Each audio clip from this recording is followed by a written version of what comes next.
I think part of the main reason I was excited to show your new elementary film is that I really so happy that you took on the smartwatch issue, because I feel like that just took us by surprise.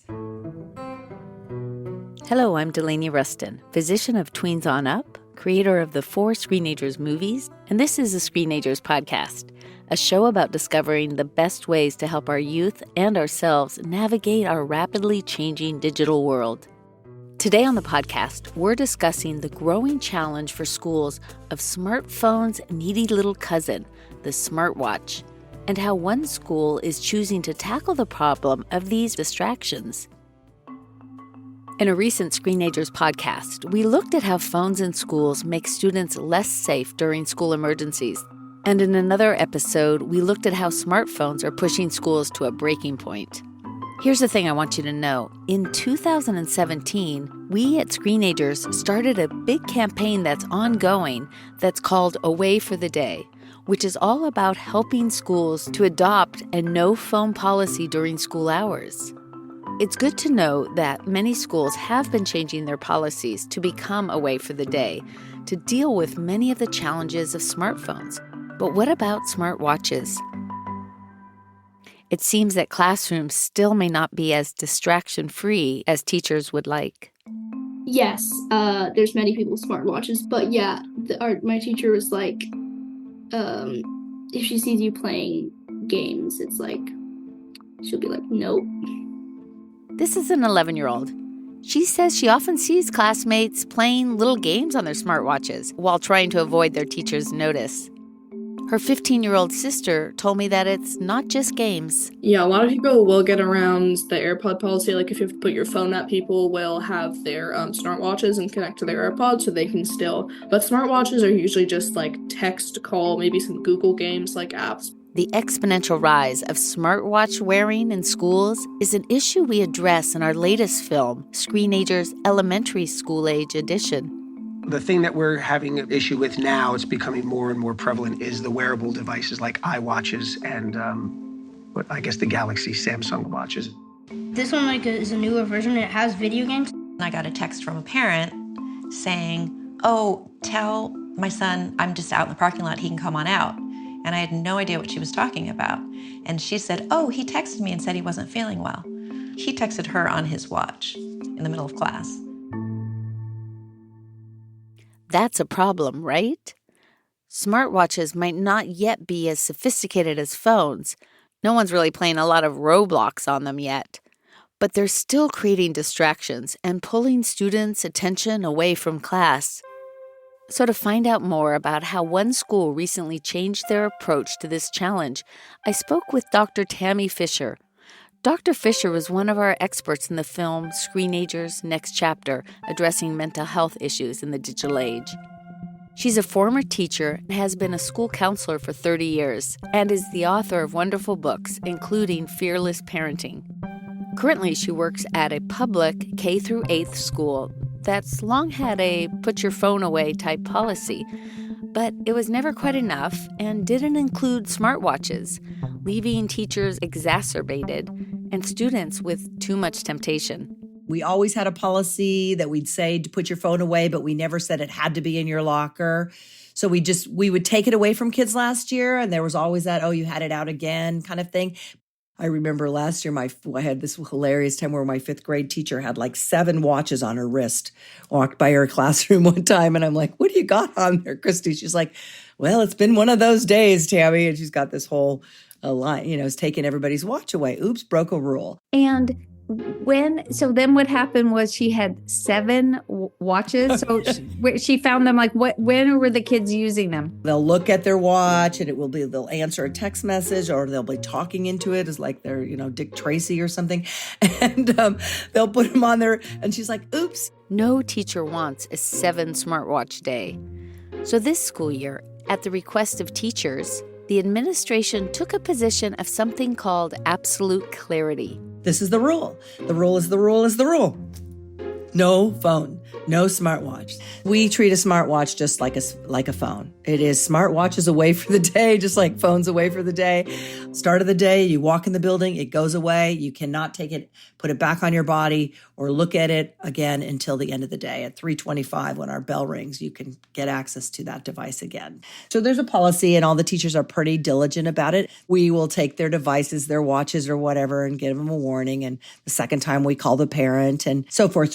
You might be shocked to learn that elementary-age kids are coming to school with smartwatches strapped to their wrists. The truth is they're really common, and when I've surveyed kids in classrooms, often half the hands will go up saying they have a smartwatch. I have seen a lot of students with them. I feel like parents maybe feel pressured, as per usual, for starting with the first phone or whatever, to have that option. My school that I work at is a fairly, semi-affluent school. I mean, there are students at my school that are, on free and reduced lunch, and families that actually get lots of other supports and such. But there are many families who have the means to provide to get that special shiny object to their kid. And I think parents have the best intention of like, we're just going to use it as a watch, or I'm only going to communicate when it's necessary. Parents get kids in trouble, and kids don't have the developmental ability to resist that shiny toy or to reject it. I mean, Delaney, my husband, has one, and it's the most annoying thing. As an adult, you're in a conversation with somebody and their wrist buzzes and they take their eye off of you to see what's on their wrist, instead of like that really critical lesson is what's the most important thing is right now. Who's the most important person? The person you're with right now, right? And that's kind of a Zen thing, but that's really the idea I try to teach my students about as well as parents. Was there much pushback in administration to have this rule around watches being put away automatically? Not at all. In fact, my principal was a big, big fan of it. Initially, when we first started talking about it, he was like, oh, we don't really have that problem. And then you talk to the teachers and they were like, please. And then once we made that policy, oh my gosh, you just can't believe how freeing it is for the teachers. But of course, with rules, transgressions will happen. And Tammy says how a teacher handles catching a student with a device is incredibly important. So I was teaching an SEL lesson in the fourth grade class. It was all class, and kids were super involved. And right in the middle of the conversation and the sharing, in fact, like right in front of me, the child pulls her wrist to her face, looks at the thing, starts pushing the buttons. And I'm like, uh-oh, broke a rule. I need to take that from you. And she got super, super upset about it. She started to cry. In class, she started to cry. Oh, yeah. And she said in front of everyone, my dad's texting me. Yeah, yeah. And bless her heart, it is that feeling like, this is my dad. Wait, we can't just stop. Yeah. And so did you let her finish, or what happened afterwards? I just took it away. I mean, a part of it is resiliency and understanding that. And then I met with her afterwards, and I just reminded her, hey, it's okay if your dad wants to connect with you. We have phones in every classroom. So if there's an important thing, because she was like, well, he needs to know whether, something planning after school. I'm like, well, that's great. He can call and leave us a message. We can get a message to you anytime during the day. And if you need to get a message to your dad, you can come down to the office and make a phone call. And it's like, as you and I grew up, we didn't have that immediate access. I mean, parents had no idea where we were most of the time, except they assumed we were in school. And if they needed to let us know, oh, you have a dentist appointment, or it got canceled, or go home with your brother, they would call the office. That's still the way it works. So we're just trying to kind of re-educate parents, because this device didn't come with a lot of parenting tools. Like, here's the user manual. There's no user manual. None. No user manual. I think this is a really important lesson for all of us parents and people who interact with kids in general, because I'm imagining myself in that situation with the smartwatch, and I'd honestly feel bad because the student feels bad. Or maybe I'd want to ignore what I saw, to not call her out in front of others. Or some adults might get angry, they might get frustrated at the student. I mean, there's just a host of emotions and reactions that could happen. But Tammy reminds us that our role is to continually help build resilience in our kids. The first thing I think is like, you can handle this, right?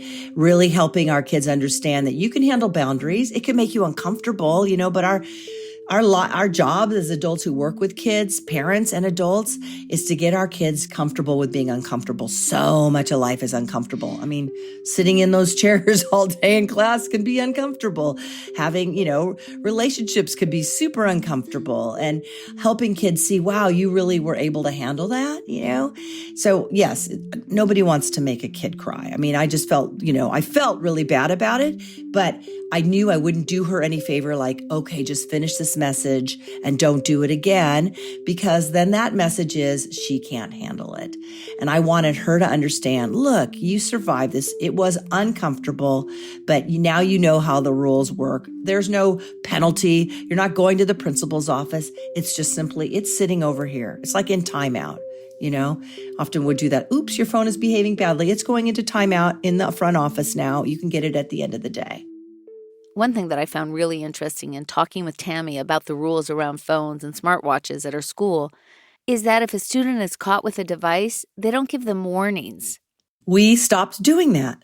We think warnings are compassionate, Delaney, but they make it confusing for kids because it means the boundaries aren't really always the boundaries, and the concept, if I just said, I always use the sports analogy. So, because most kids love to play sports. If I'm playing soccer and I'm playing against you and, you kick the ball out and the ref goes, well, you shouldn't do that again. Here you go, Delaney. That doesn't seem fair to me because we're trying to make it equitable. So the rules are the rules are the rules. It's just you don't deliver them with any negative energy. It's just like, oh, yeah, that's okay. Broke a rule. It's down at the office. So that is a pretty light consequence. It's out of their way. They have to come to the office. There's no shaming that happens.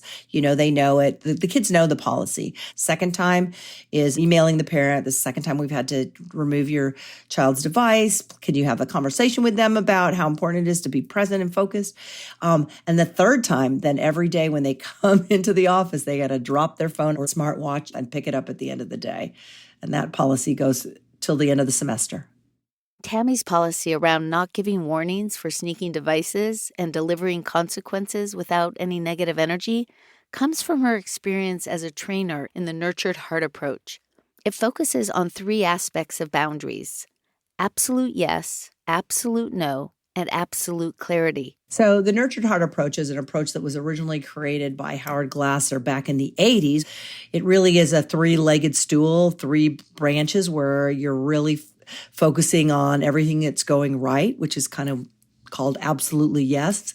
Parents are looking for the good choices kids are making all the time and all the hard things they do all day long, including sitting in hard seats and turning in their phones, right? And having to listen when things are hard. Not just noticing those things, but the whole key is saying these things out loud. Recognizing, right, noticing, you're doing a hard thing by putting that away. You handled that consequence brilliantly. And this is what it says about you. So then it's connected to qualities, the greatness of their character, that you want to go beyond that moment.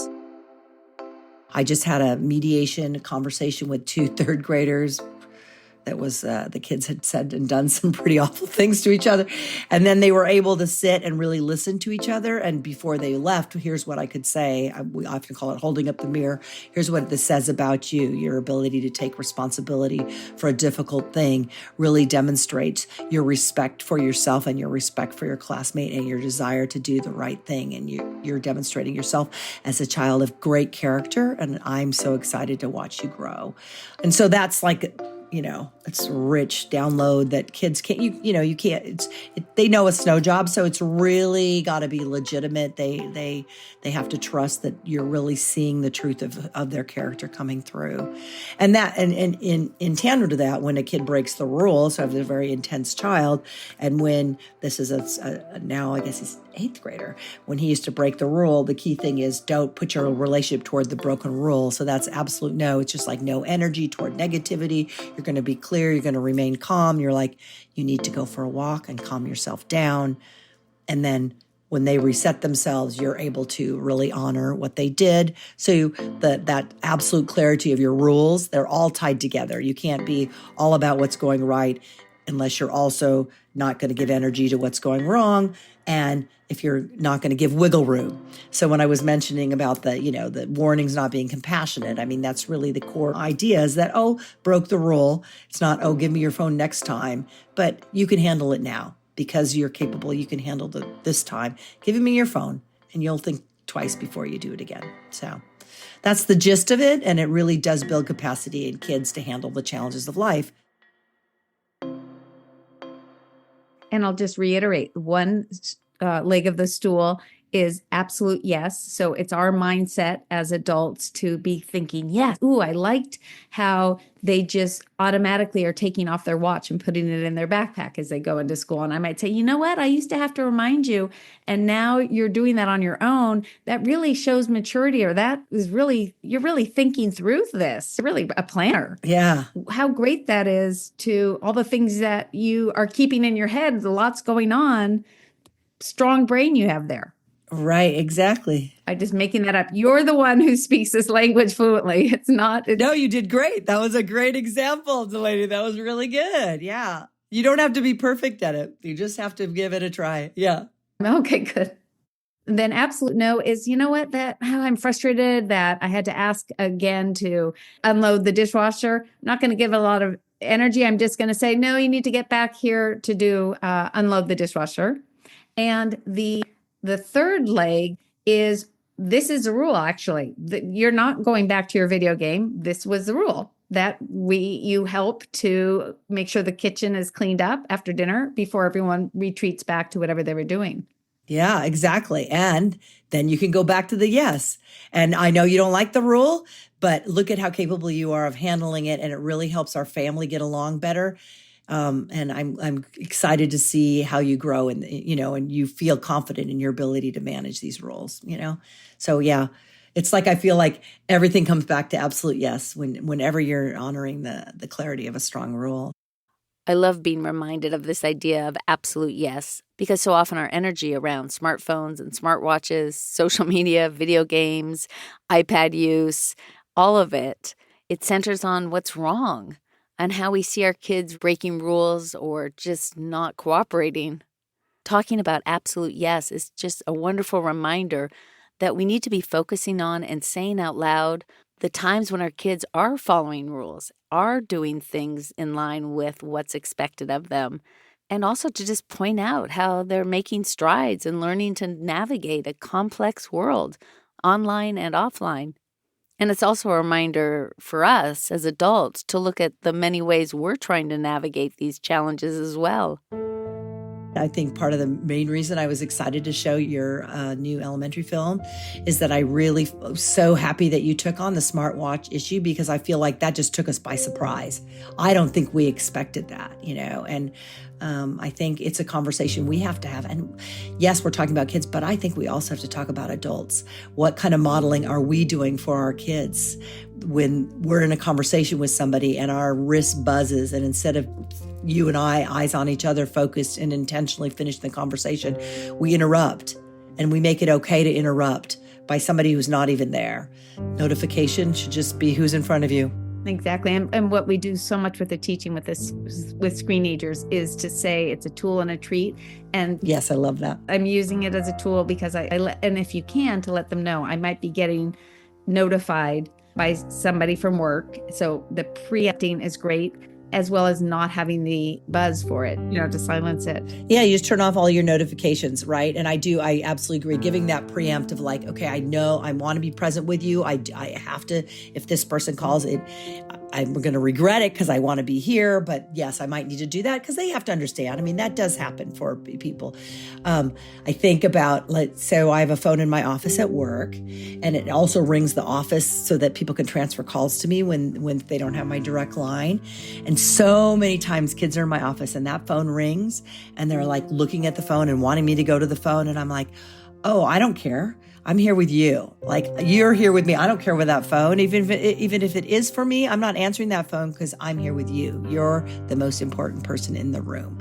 And I think that's the message that gets missed out by our children when we look at our watches or our phones in the middle of a conversation.